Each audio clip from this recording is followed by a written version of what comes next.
दरम्यान निलेश राणे यांच्या एका विधानावरून दोन्ही राणे बंधूंमध्ये जुंपल्याची चर्चा आहे। महायुतीला इशारा देताना धाराशिवमध्ये नितेश राणे यांनी एक वक्तव्य केलं होतं। त्यावरून निलेश राणे यांनी आपल्याच बंधूंना ट्विट करत सल्ला दिला होता। मात्र ते ट्विट नंतर डिलीट देखील केलं। पाहूयात एक रिपोर्ट।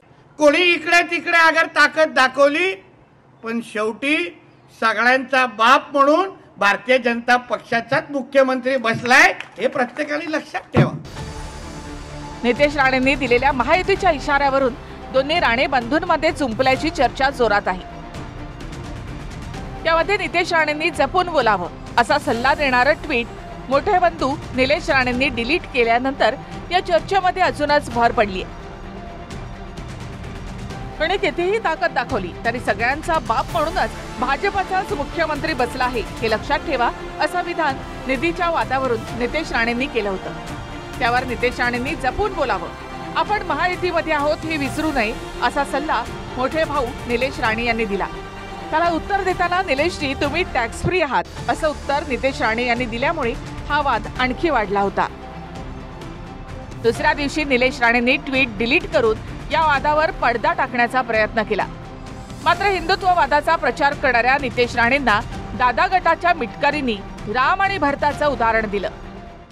केलं मी, मला असं वाटलं मेसेज गेला आहे आणि उगाच नको होतं, मला मी काढून टाकलं। असे अनेक ट्विट मी अगोदर पवार साहेबांबद्दल केलेले नंतर काढले आहेत,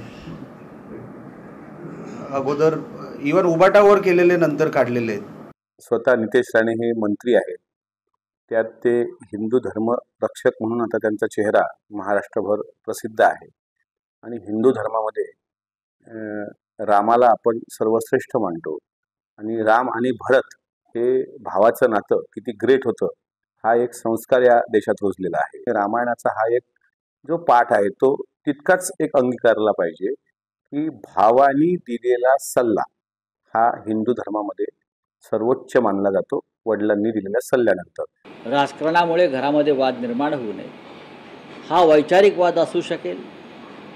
एक भाऊ एका पक्षाचे आमदार आहेत, दुसरे भाऊ दुसऱ्या पक्षाचे आमदार आहेत, कदाचित हा वैचारिक वाद असेल आणि त्यांचे वडील आणि त्यांची आई सक्षम आहे वाद सोडवायला, एकाच घरात राहतात, वेगळे राहत नाहीत ना। हा राजकीय वाद असेल, वैचारिक वाद असेल तर तो सहज सुटू शकतो आणि असे वाद ही महाराष्ट्राची एक वैभवशाली परंपरा आहे। अशा प्रकारच्या वादातून महाराष्ट्र पुढे गेलेला आहे।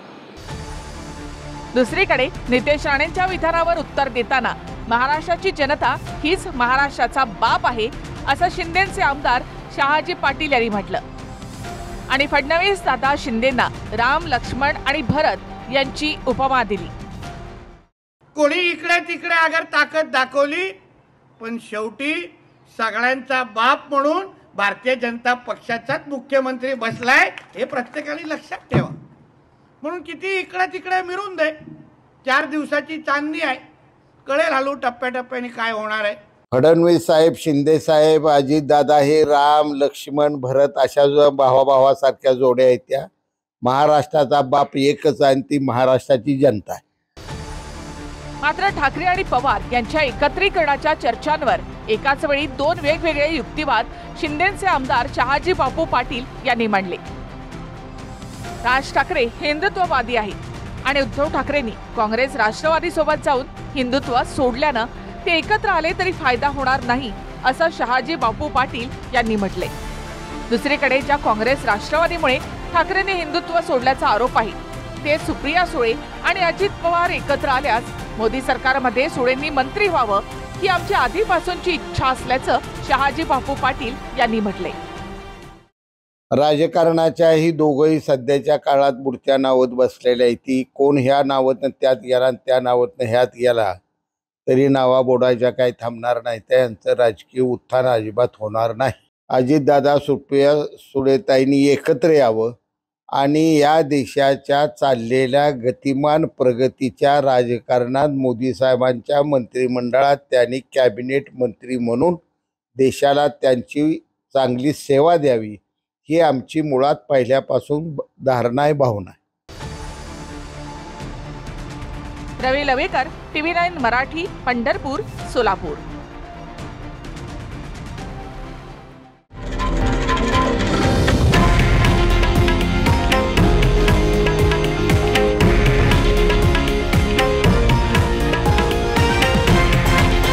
हे आहे देशातील नंबर 1 न्यूज नेटवर्क आणि आपण पाहत आहात TV9 मराठी, एकमेव.